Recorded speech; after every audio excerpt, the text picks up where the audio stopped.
Para esta ocasión, contamos con la participación del magíster Luis Oroya, bachiller en Ingeniería Eléctrica por la Universidad Nacional de Ingeniería, UNI, y magíster en Ingeniería Eléctrica por la Universidad Estadual de Campiñas, UNICAM, donde actualmente cursa estudios de doctorado. Su investigación se centra en el desarrollo de modelos de optimización aplicados a sistemas eléctricos de potencia, con énfasis en la integración de energías renovables, la incertidumbre de su generación y la planificación y operación de sistemas de producción de hidrógeno verde. Durante esta ponencia, conoceremos los fundamentos de la producción de hidrógeno verde, su integración con fuentes renovables, el aprovechamiento de excedentes de generación y el modelado de electrolizadores, además de algunas aplicaciones de Power-to-X orientadas a la descarbonización de distintos sectores. Sin más preámbulos, le cedemos la palabra al magíster Luis Oroya. Buenas noches, ¿qué tal? ¿Me escuchan claro? Sí. Sí, Ok, perfecto. sí se escucha. Vale. Ok, empecemos entonces. ¿Sí se logra ver la presentación? Sí, se ve. Sí se Ok, observa, ingeniero.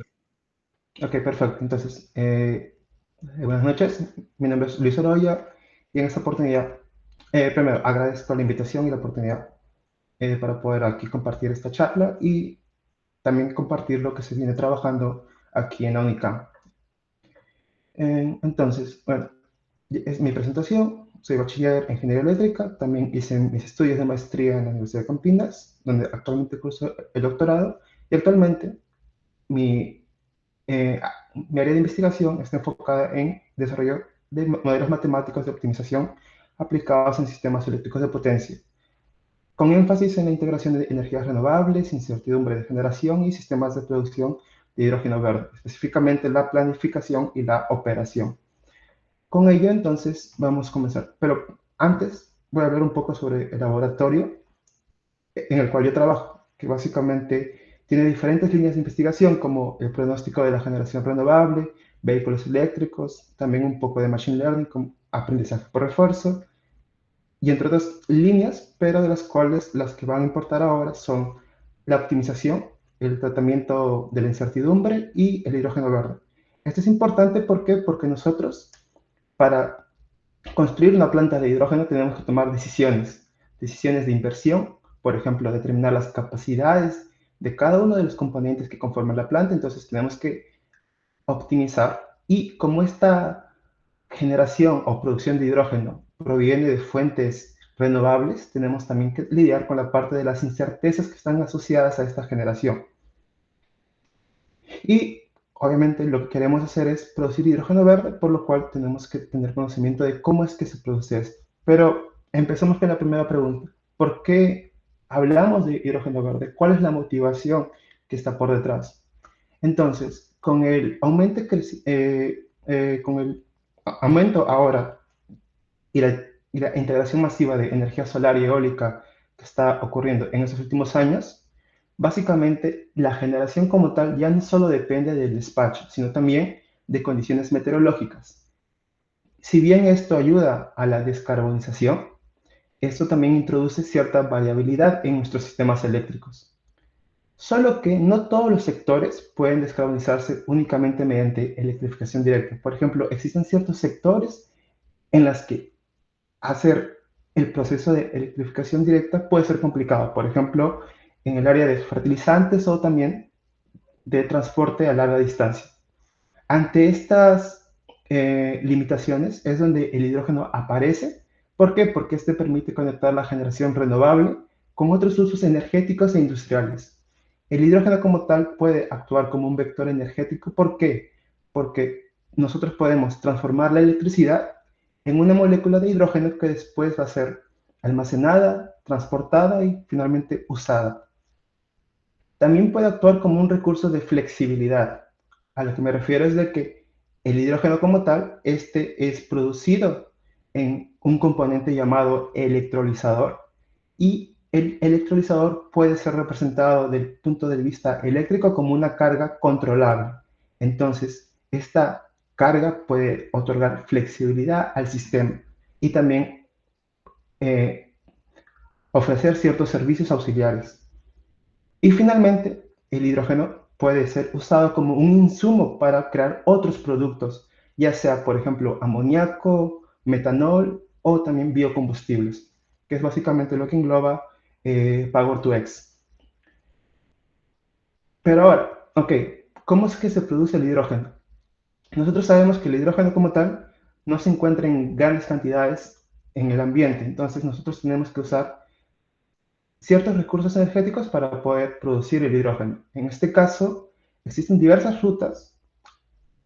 La más conocida es la de producir hidrógeno a partir del reformado de gas natural, pero también se puede obtener a partir de la gasificación de ciertos combustibles fósiles. Y la última, que es la más reciente, se podría decir que es la obtención de hidrógeno a partir de la electrólisis del agua.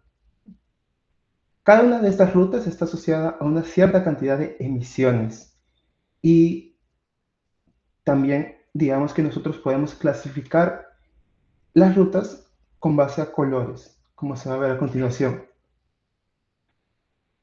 Pero, o sea, claro, el hidrógeno como tal químicamente es incolor, entonces el color que se le atribuye o se le asocia está ligado con la ruta de producción. Por ejemplo, el, nosotros podemos llamar de hidrógeno gris cuando este hidrógeno es obtenido a partir del gas natural a través de un proceso de reformación con vapor. Si este proceso conlleva una etapa adicional con captura de dióxido de carbono, aquel hidrógeno puede ser catalogado como hidrógeno azul.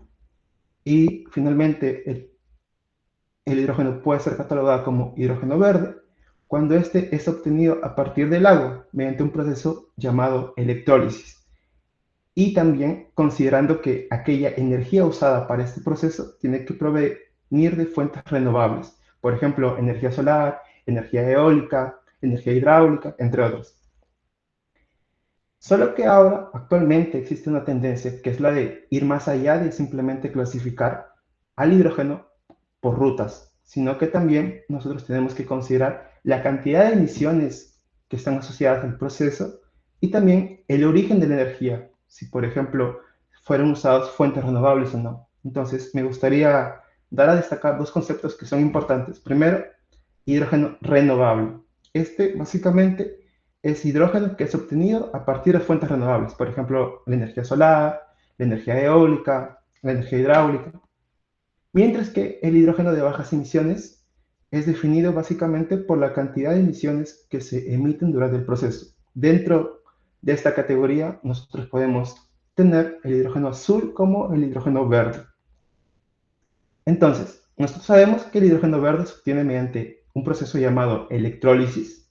Este proceso ocurre dentro del electrolizador, que es un componente principal de una planta de hidrógeno. Aquí nosotros usamos electricidad para poder separar el agua en hidrógeno y en oxígeno. Cuando esta electricidad usada para este proceso es de origen renovable, nosotros podemos decir que el hidrógeno como tal es renovable. Generalmente nosotros podemos usar, generalmente esta energía proviene de fuentes solar y eólica, pero no necesariamente son las únicas, sino que por ejemplo nosotros podemos usar energía que proviene de la red o también energía nuclear, aunque este último tiene unas cuestiones ambientales. Pero básicamente nosotros tenemos el agua y mediante el proceso llamado electrólisis conseguimos descomponer en hidrógeno y oxígeno, y este hidrógeno es aquel que va a ser usado para diversos fines que vamos a ver a continuación. Pero una planta de hidrógeno no solo contiene un electrolizador, este contiene distintos componentes. Tiene las unidades de generación fotovoltaica y eólica. Este también puede contar con un sistema de almacenamiento de energía. La planta como tal puede estar conectada o operar de forma aislada, entonces también el sistema de transmisión toma mucha relevancia aquí. Tenemos al electrolizador como tal, una cadena de suministro de agua. Este hidrógeno que es producido tiene que ser almacenado en un tanque de hidrógeno. también pasado por un proceso de compresión, entonces también necesitamos un compresor. Y finalmente, aquel hidrógeno va a ser usado por un consumidor o un usuario. Entonces tenemos una demanda final. Entonces, todo esto es lo que conlleva una planta de hidrógeno verde. Entonces, tenemos los recursos, tenemos un proceso de conversión, un proceso de almacenamiento y finalmente el usuario final, que es aquel que va a usar aquel hidrógeno producido. Solo que ahora viene la cuestión, si la planta de hidrógeno debe estar conectada a la red o debe operar de forma aislada. Cada caso tiene sus ventajas y desventajas. Por ejemplo, si la planta está conectada a la red, nosotros vamos a tener una mayor flexibilidad operativa. ¿Por qué? Porque nosotros podemos importar energía cuando la generación renovable es baja y podemos también nosotros exportar los excedentes cuando la generación es alta. De esta manera nosotros reducimos la dependencia de la planta de un sistema de almacenamiento en baterías que generalmente es costoso. Y también nosotros podemos tener capacidades moderadas de generación renovable. Por otro lado, cuando la planta está aislada, nosotros podemos saber de que la energía que fue usada para producir este hidrógeno provino de fuentes de generación renovable. Solo que al estar la planta operando de forma aislada, nosotros vamos a tener que dimensionar un sistema de almacenamiento mayor y también tenemos que sobredimensionar la generación renovable. Además, como nosotros sabemos que la generación renovable es variable, ya que cambia con el tiempo, esta variabilidad también afecta a la potencia suministrada al electrolizador. Solo que, solo como había comentado, al solo depender de la generación renovable, nosotros podemos decir con 100% de precisión que aquel hidrógeno tiene un origen renovable. Y esto va a tomar más énfasis a continuación. Pero antes, primero, la red. Cuando la planta opera de forma conectada, por ejemplo, si tenemos una baja generación renovable, nosotros podemos importar energía de la red y de esta forma reducir la dependencia de la planta de la disponibilidad de la energía renovable. Por otro lado, cuando tenemos un exceso de generación, podemos aumentar la capacidad, aumentar la potencia del electrolizador y de esta forma producir más hidrógeno, o también poder hacer la exportación hacia la red de los excedentes de energía.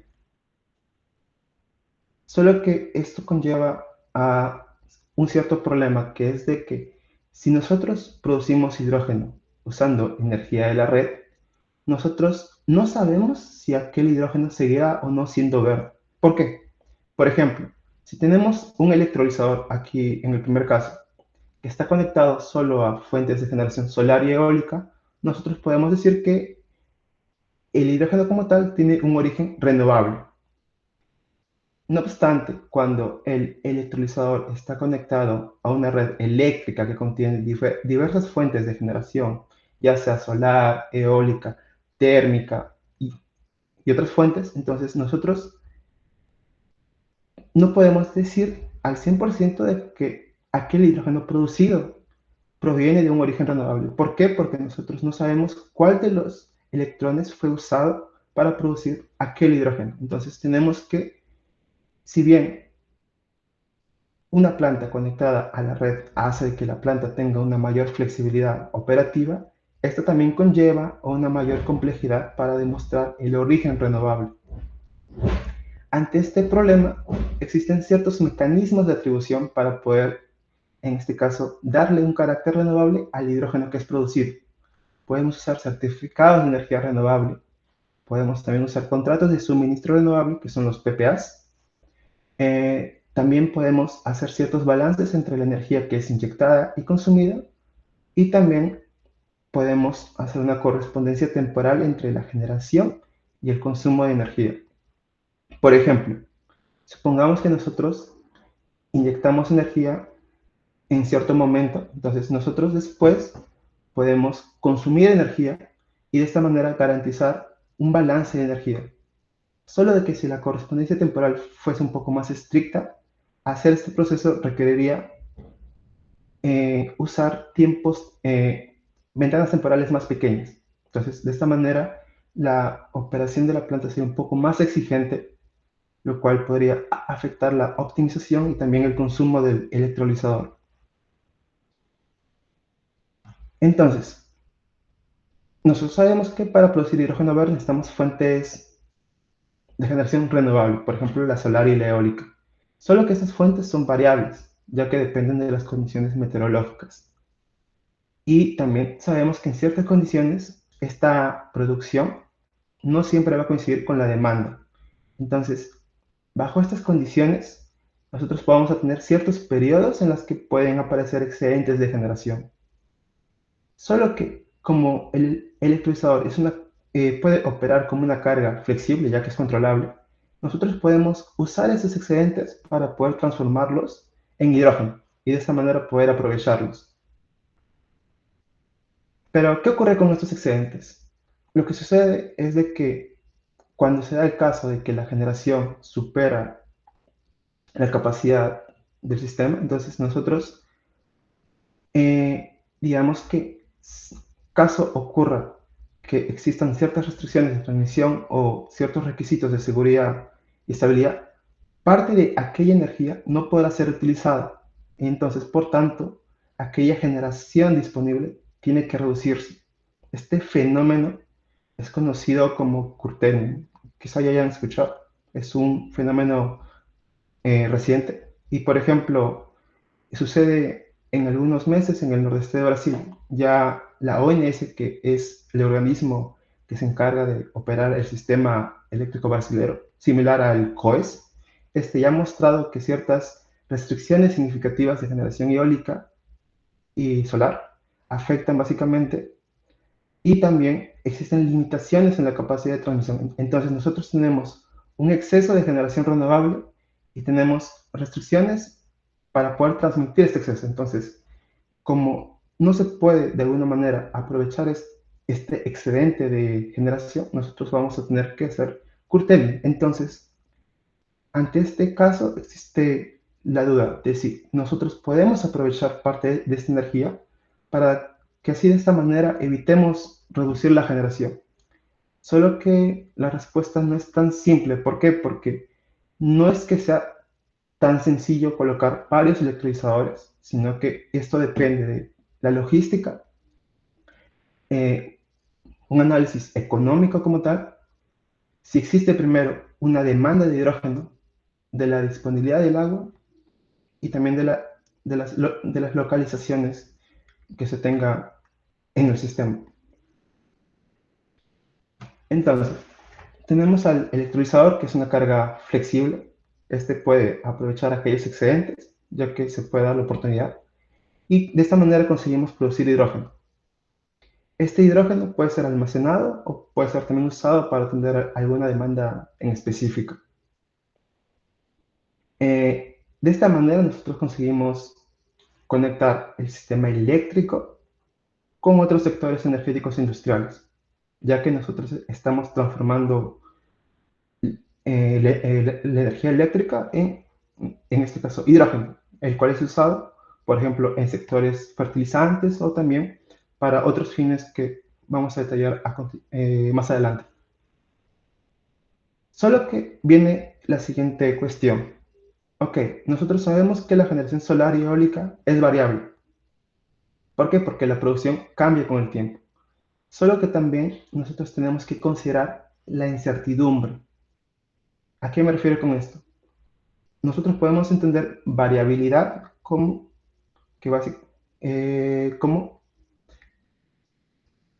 mediante la definición de que la producción como tal cambia con el tiempo. En cuanto a incertidumbre, se refiere a que cuando nosotros tomamos una decisión, nosotros no vamos a conocer de forma exacta cuánto va a ser la producción futura. Por lo cual, cuando nosotros planificamos una planta, nosotros tenemos que anticiparnos a estos posibles escenarios futuros de generación renovable. Dado que cuando nosotros planificamos una planta tenemos que tomar ciertas decisiones, las decisiones de inversión tienen que ser tomadas antes de poder conocer estas condiciones futuras. Por lo cual, si nosotros representamos esta incertidumbre, por ejemplo, usando un perfil único promedio, la solución como tal puede ser una solución poco representativa, es decir, que puede ser una solución que no sea buena ante ciertas condiciones o eventos, por ejemplo, algunos escenarios de baja generación eólica, baja generación solar, o por ejemplo, cuando ocurren aquellos dos casos de forma simultánea. Por lo cual, ¿cómo nosotros podemos dimensionar una planta si la generación renovable futura es incierta? Para ello, nosotros, en vez de considerar un único perfil, porque digamos que si consideramos un único perfil, este puede ocultar condiciones críticas de operación, lo que podemos hacer es representar la incertidumbre en la generación renovable a través de un conjunto de escenarios. Por ejemplo, no sé, 5, 6 escenarios o 10 escenarios, de tal manera que cada uno de los escenarios describa una posible trayectoria de generación solar y eólica. Por ejemplo, podemos tener un escenario en el que la generación solar, podemos tener un escenario en el que la generación solar sea alta, mientras que la generación eólica sea baja. Podemos tener un escenario en las que ambas generaciones sean altas o también sean bajas y así. Entonces podemos crear varias posibles trayectorias de generación. Y de esta forma, estos escenarios nos van a permitir a nosotros evaluar cómo la planta operaría bajo diferentes condiciones futuras. Ante ello, existen diversos enfoques para planificar frente a la incertidumbre. Tenemos el primero, que es el determinista, en el que un único perfil es escogido, el cual conlleva soluciones poco representativas. Después tenemos la planificación estocástica, en el cual usamos un conjunto de escenarios que representan más o menos aquellos comportamientos con mayor frecuencia en la generación. Cada uno de estos escenarios está asociado a una probabilidad, que es básicamente la frecuencia con la que pueden ocurrir. Después tenemos la planificación robusta, que es aquí donde cambia la lógica, porque nosotros queremos obtener una solución que sea la mejor ante condiciones desfavorables. Y también tenemos la planificación distribucionalmente robusta, que es en la cual no solo tenemos que considerar escenarios, sino que las probabilidades que están asociadas a estos escenarios pueden cambiar con el tiempo. Entonces, a la hora de hacer la planificación, nosotros tenemos que optimizar en base a un conjunto de distribuciones de probabilidades. Solo que siempre tenemos que garantizar un equilibrio, tanto en los costos como robustez. Ahora, cuando hacemos o cuando tomamos las decisiones en la planificación, tenemos que primero tomar las decisiones de inversión. Por ejemplo, determinar cuál es la capacidad solar, cuál es la capacidad eólica, cuál es el tamaño del electrolizador, si mi sistema o mi planta va a requerir o no un sistema basado en baterías. Por ejemplo, el tamaño del tanque de hidrógeno que debe ser construido. Todas estas decisiones que están asociadas a básicamente inversión son decisiones que son tomadas una única vez. ¿Por qué? Porque la planta se construye una única vez y después va a operar a lo largo de los años en diversas condiciones o escenarios de producción. Por lo cual tenemos primero las decisiones de inversión, que son básicamente las decisiones sobre las capacidades de los componentes de la planta. Estas se toman al inicio, antes de conocer los futuros escenarios de operación, y después tenemos las decisiones que se toman cuando la planta ya está construida. Esto sería cuando ya tenemos los posibles escenarios. Y para cada uno de los escenarios tenemos que determinar cómo es que va a operar el electrolizador, cómo es que va a operar también la batería, cuál va a ser la producción de hidrógeno, si vamos a tener o no que usar el uso de tanque y, por ejemplo, también los cambios con la red. Si, por ejemplo, tenemos que importar o exportar alguna energía en algún instante de tiempo con el sistema de transmisión. Entonces, estas decisiones que son de operación son para cada uno de los escenarios, mientras que las decisiones de inversión son aquellas decisiones que van a ser comunes para todos los escenarios. Solo que nosotros, a la hora de hacer, en este caso, la planificación, no solo tenemos que considerar los escenarios representativos, porque si bien estos pueden capturar condiciones frecuentes de generación renovable, podemos tener ciertos escenarios que tengan una baja frecuencia, pero que sean críticos. Por ejemplo, podemos tener escenarios prolongados de baja generación solar o también escenarios de baja generación eólica. Entonces, aunque estos escenarios tengan una baja probabilidad, el impacto que puede tener puede ser significativo, ya que nosotros podríamos subdimensionar la planta, podríamos también reducir la capacidad de producción de hidrógeno o también los costos de operación podrían aumentar. Entonces, no solo no es suficiente, ¿no?, hacer la planificación con escenarios representativos, sino también tienen que ser considerados ciertos escenarios extremos que pueden ocurrir a pesar de que la frecuencia sea baja. Por lo tanto, cuando hacemos la planificación tenemos que considerar tanto los escenarios representativos y también los escenarios extremos. De esta manera, la planificación busca equilibrar tanto la eficiencia económica. Queremos que la planta, en este caso, la construcción de la planta sea económica, o sea, que no sea muy costosa, pero también queremos mantener una buena capacidad de producción de hidrógeno y que la planta también sea robusta frente a un periodo de baja generación renovable. Entonces, básicamente, la planificación busca equilibrar costos, desempeño y robustez. Solo que modelar correctamente la incertidumbre es solo una parte del problema. ¿Por qué? Porque podemos haber modelado correctamente la incertidumbre, pero aún así, si nosotros no modelamos correctamente los componentes de la planta, las decisiones de planificación pueden verse afectadas. Específicamente, en la planta nosotros tenemos al electrolizador, que es aquel que produce hidrógeno como tal. Solo que aquella producción de hidrógeno no ocurre con una eficiencia constante. Es decir, que no siempre un megawatt hora de electricidad va a producir la misma cantidad de hidrógeno. Y esto se debe a que la producción de hidrógeno depende del punto de operación del electrolizador. Esto se ve mejor en esta gráfica que muestra la eficiencia de producción con respecto al nivel de carga del electrolizador. Podemos ver que si nosotros consideramos, por ejemplo, un valor constante, vamos a tener ciertos niveles, por ejemplo, del 20 al 40% de capacidad en el que en el que el valor de la eficiencia real va a estar por encima de la eficiencia promedio que vamos a considerar.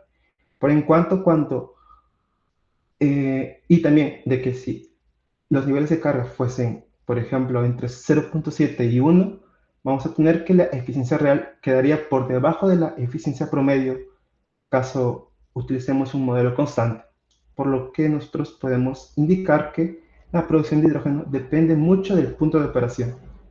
Y si nosotros asumimos un valor constante, esto puede afectar las decisiones de planificación. Entonces, ¿qué pasa en los sistemas aislados? Y era justo lo que habíamos comentado inicialmente, que en sistemas aislados, el hecho de no tener a la red presente hace que básicamente el electrolizador use energía solo de las fuentes renovables, que son la generación solar y la eólica. Solo que como estas fuentes presentan variabilidad, esta variabilidad afecta a los niveles de carga del electrolizador, por lo cual ahora el electrolizador operaría a una carga variable.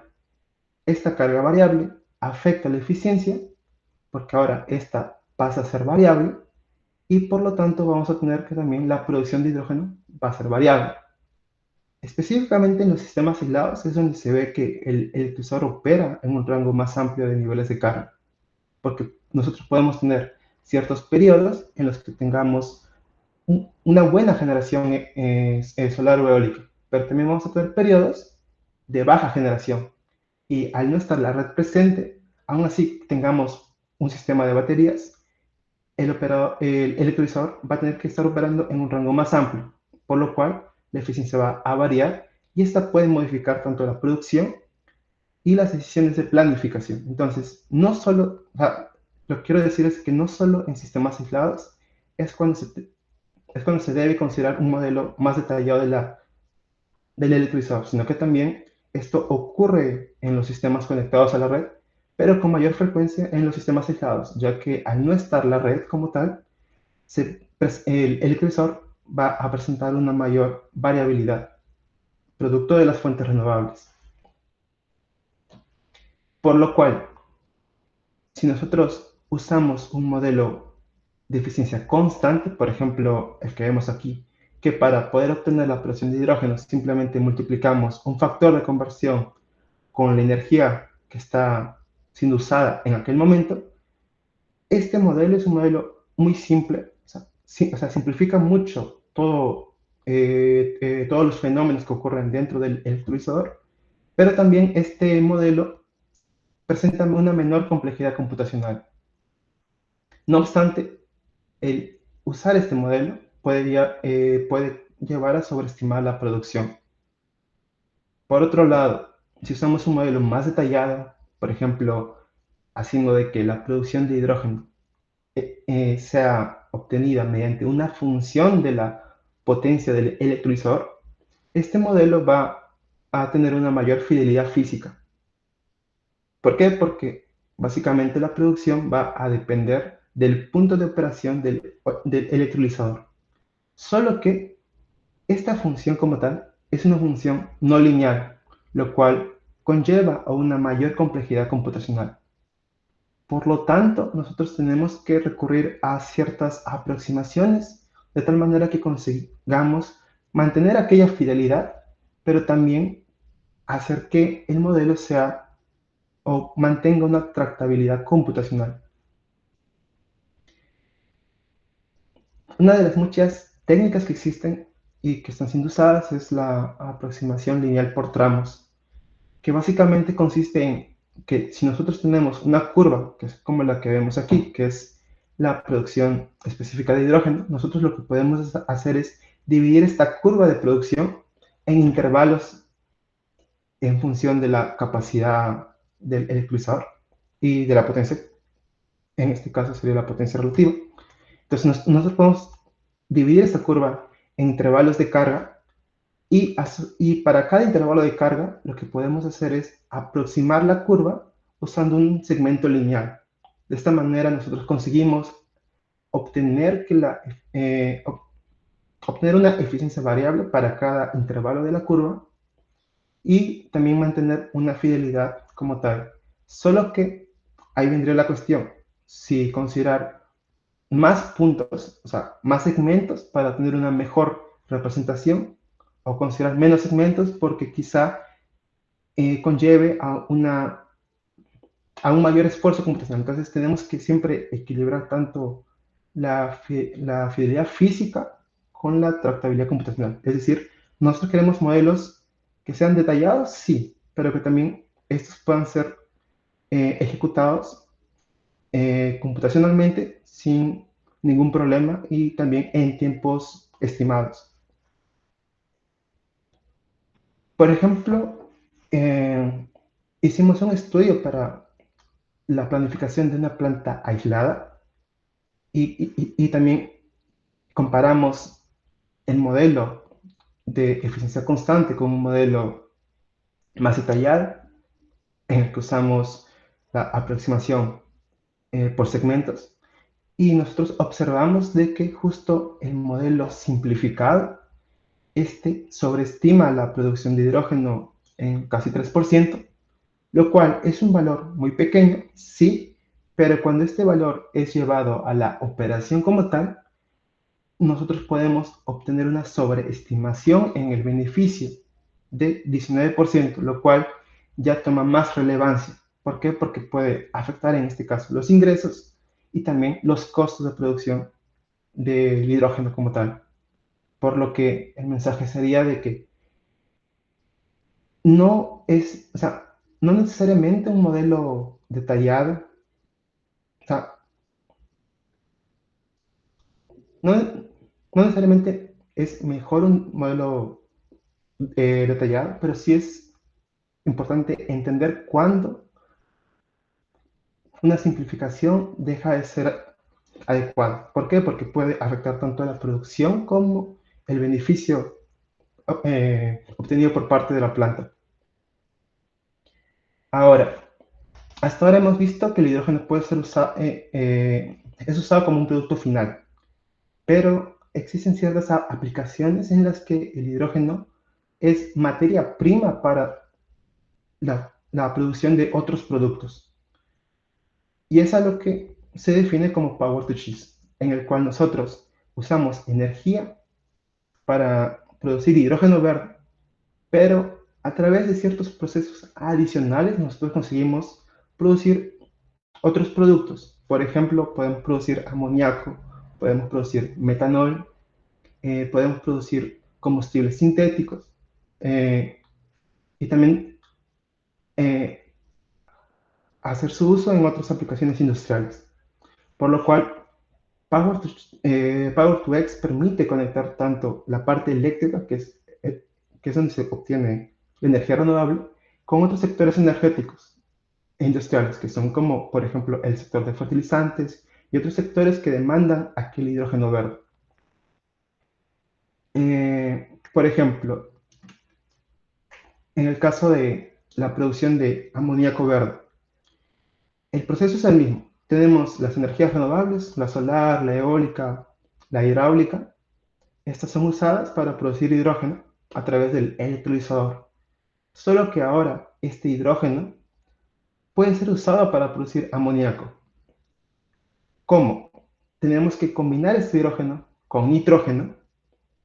Este nitrógeno puede ser obtenido a través de unas unidades de separación de aire y es sintetizado con el hidrógeno en un proceso llamado Haber-Bosch y de esta forma conseguir amoníaco. Como el hidrógeno usado en este caso es hidrógeno verde, entonces el amoníaco también sería catalogado como amoníaco verde. Y ya este amoníaco verde tiene diferentes usos. Por ejemplo, puede ser usado en la producción de fertilizantes, puede también ser usado como combustible para el transporte marítimo y también puede ser usado como vector energético para la generación eléctrica y almacenamiento de energía debido a su alta densidad. Solo que también hay otras aplicaciones. Tenemos, por ejemplo, la producción de metanol, en las que nosotros combinamos el hidrógeno producido con fuentes de carbono adecuadas y de esa forma producir metanol. También podemos producir hidrocarburos sintéticos y biocombustibles. El hidrógeno verde también puede ser usado para ciertos sectores industriales, por ejemplo, en los sectores de producción de acero y cemento. Entonces, aquí nosotros podemos usar hidrógeno verde en vez de, por ejemplo, recursos fósiles como el gas natural. Y de esta forma, descarbonizar estos sectores que son difíciles caso nosotros recurramos a electrificación directa. Entonces, mediante hidrógeno verde, nosotros podríamos descarbonizar estos sectores difíciles. Y también el hidrógeno verde puede ser usado como almacenamiento energético. Y aquí viene la cuestión de las células de combustible, que quizá ya hayan escuchado porque estas células de combustible permiten, primero, aprovechar este hidrógeno como tal y volverlo en electricidad. Es decir, lleva el mismo proceso del electrolizador, solo que inverso, y de esta manera volvemos a obtener la electricidad que fue usada para obtener hidrógeno verde. Obviamente con una cierta eficiencia y de esa forma, por ejemplo, esta electricidad puede ser usada para otros fines, por ejemplo, atender en este caso comunidades energéticas que están aisladas o también, por ejemplo, servir como sistemas de almacenamiento temporales, porque a diferencia de los sistemas de baterías que son diarios, el hidrógeno verde puede ser almacenado por semanas y después puede ser usado. También, por ejemplo, las células de combustible. Estas son usadas últimamente En la parte de movilidad, por ejemplo, existen ciertos vehículos que son impulsados a través de hidrógeno verde, ya que dentro estos cuentan con células de combustible que hacen aquel proceso de usar el hidrógeno para convertirlo en electricidad. Solo que, como tal, la integración del hidrógeno verde en los sistemas eléctricos presenta ciertos desafíos. Primero es el tema de los costos, ya que los costos de producción del hidrógeno verde son elevados y también que no es muy competitivo con respecto a las otras alternativas como el hidrógeno gris o el hidrógeno azul.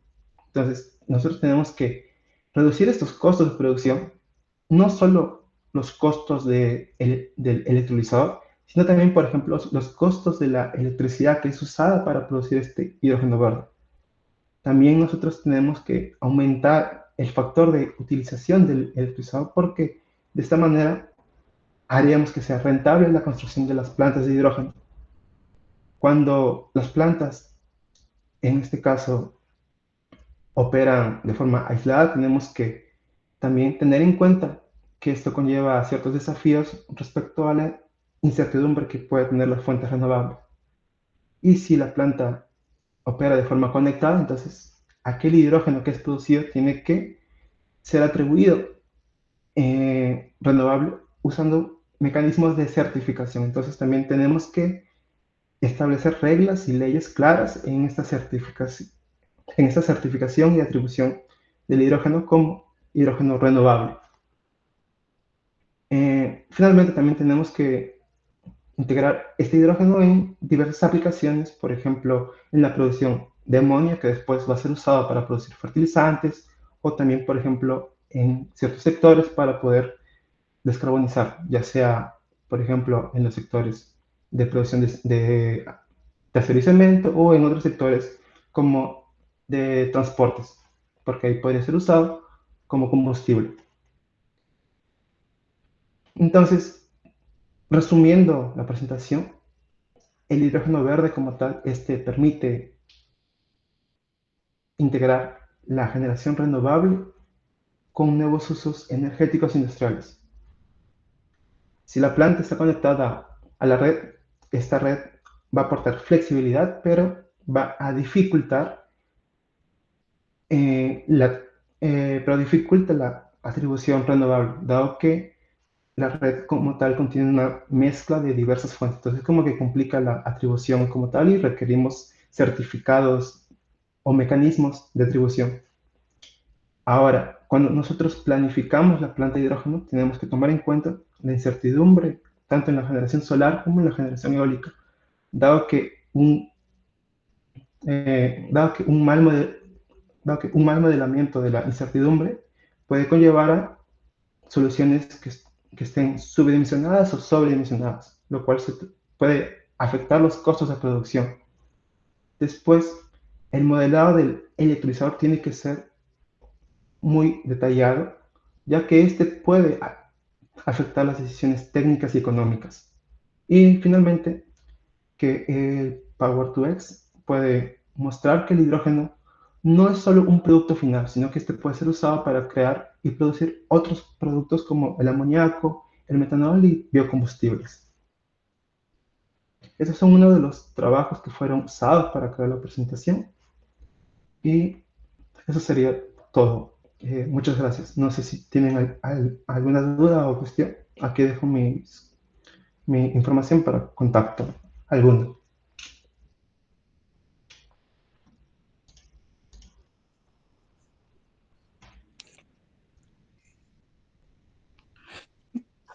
Muchas gracias, Magíster Ruiz, por la presentación y por compartir sus conocimientos con todos nosotros. A continuación, pasaremos a la ronda de preguntas y consultas del público presente.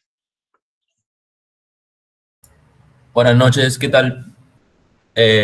Sí, mi nombre es Mario Royo, tenía una consulta. Sí, Usted mencionó que usaba modelos estocásticos, ¿no? Ahí, por exacto. ejemplo, usa que un histórico de, no sé, por ejemplo, velocidad del viento para la eólica o irradiación solar, o se va de frente como a un histórico de la generación eólica o de la generación solar. Como que ahí qué datos históricos utiliza o cuál es por ejemplo, qué tan largo, ¿no? Qué tanta data, qué tan histórico usa, ¿no? De cuántos años o, por ejemplo, ahí para simular el modelo y qué tan preciso es y qué tanta diferencia hay entre, por ejemplo, con un modelo que dice que es un estándar, ¿no? Un promedio, que no siempre es lo mejor, ¿no? Pero qué tanto difiere eso, porque igual es incertidumbre, ¿no? Sí, ok. Básicamente, para usar modelos estocásticos, el principal problema es la información, ¿no? Tipo, la cantidad de información que nosotros tengamos de Ujú. la como tal. Entonces, dependiendo también de cómo es que esta información se obtiene, porque, por ejemplo, aquella información no no puede estar quizá en generación, sino que, por ejemplo, nosotros recolectamos la información en velocidades de viento y radiancia. Entonces, si nosotros recolectamos de esta forma, tenemos que llevar a cabo un proceso para transformar esta información Claro. que está en velocidades a generación. Y ahora sí, Ujú. una vez que tengamos la data histórica como generación, ahí es donde entran ciertas técnicas, por ejemplo, de clusterización, que permiten, en este caso, clasificar y de esta forma obtener escenarios representativos, ya sean escenarios diarios, semanales, mensuales o anuales, que permitan, en este caso, ser usados para un modelo estocástico. Aunque también va a depender de qué es lo que uno quiere hacer. Si uno quiere usar un modelo estocástico para planificación o para operación. Entonces ahí, por ejemplo, si es para planificación, lo ideal es que se tenga años, por ejemplo, Sí, claro. para tener una mejor información. En cuanto a si es operación, puede ser que basta con semanas. Oh, sí, no sé si me Ah, dejé ok, responder ok. bien. Sí, y también mencionó que a partir del hidrógeno verde se pueden, bueno, salen, ¿no? Productos como el metanol, escuché, y algún, amoníaco verde también. Ahí actualmente, ¿cuál es el que, por ejemplo, tiene la mayor viabilidad o qué es lo que se está dando más económicamente, ¿no? ¿Cuál es la mejor, como que el mejor camino para utilizar este hidrógeno verde o si no es el almacenamiento como energía, ¿no? ¿Cuál sería la mejor ahí? Le tengo esa duda, ¿no? ¿Cuál es como que la ruta más común que tendría el hidrógeno verde ya producido, ¿no? Ya, como tal, una, decir que existe una ruta mejor así, o sea, por ejemplo, que sea más rentable, es complicado porque va a depender de la localización y también de otros factores, pero nosotros podemos indicar de que el hidrógeno como tal, si es usado, por ejemplo, para producir el amoníaco, este amoníaco después puede ser usado para producir fertilizantes. Y de esta manera nosotros estaríamos usando el hidrógeno en un Mm, sector que es el sector de la agricultura, el cual es básicamente parte del PBI de muchos países, porque hay muchos países que son eh, claro, eh, tendría un impacto directo, el ¿no? En la PBI, economía, por claro, decirlo así. es como que tendría un impacto directo en la economía y también conseguiríamos descarbonizar estos sectores. Ujú. Ok, muchas gracias. ¿Ok? Por el chat, Jorge Núñez nos pregunta, para un modelo estocástico, escenarios e incertidumbre de energía en la generación PV para abastecer una electrolinera en la recarga de vehículos eléctricos, ¿recomendaría utilizar el método Monte Carlo? Ok, el método Monte Carlo como tal es usado para crear escenarios, en este caso probables, ¿no? A partir de cierta data o información histórica. Entonces, si el problema está de que la cantidad de información que nosotros tenemos es limitada, entonces el método de Monte Carlo puede ser usado para poder ampliar esta información, porque básicamente el método de Monte Carlo permite generar escenarios a partir de poca información. Entonces, si el problema es la cantidad de información, entonces sí recomendaría usar el método de Monte Carlo. ¿Sí? No sé si respondí tu pregunta, Jorge.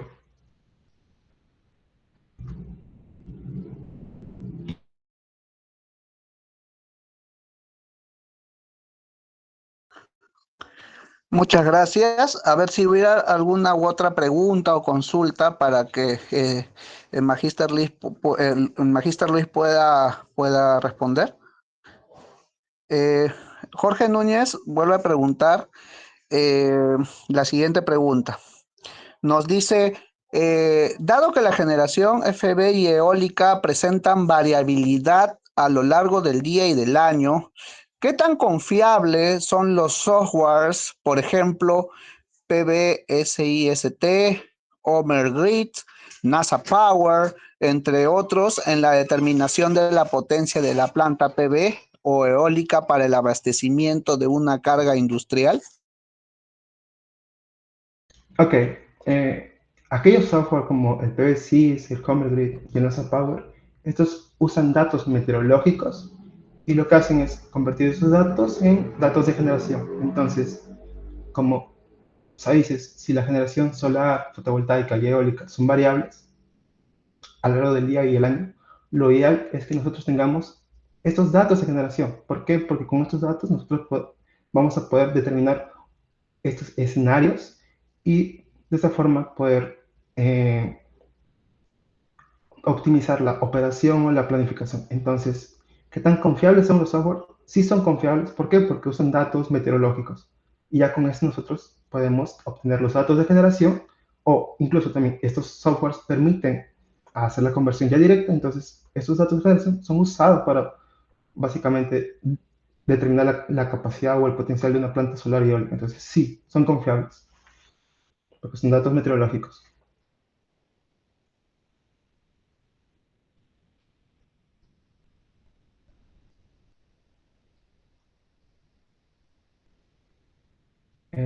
Sí.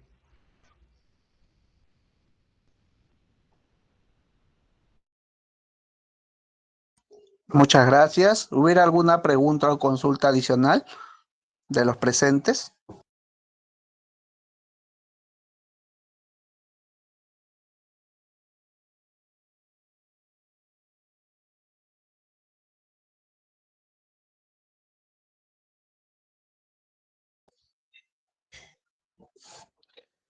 Muy bien, muchas gracias por sus respuestas y por el espacio brindado para resolver las consultas de nuestros participantes. Antes de finalizar, les recordamos a todos los asistentes que puedan completar el formulario de asistencia correspondiente a este webinar que se encuentra en el chat de esta transmisión. Ahora invitamos al magíster Luis Oroya a brindarnos unas palabras finales para el cierre de este webinar. Adelante, magíster. Ok, primero me gustaría nuevamente agradecer por la invitación y la oportunidad de poder, en este caso, compartir los trabajos que vienen siendo desarrollados aquí en la UNICAM. Y me gustaría que continúen así estos webinars para poder difundir la investigación. Gracias.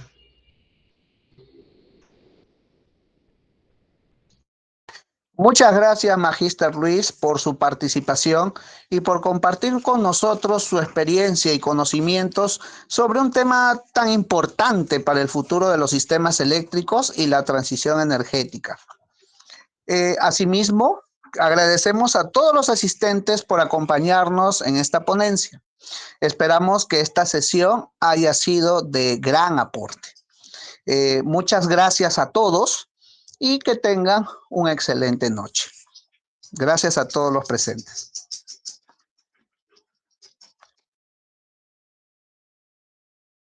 Muchas gracias. Hasta luego. Gracias.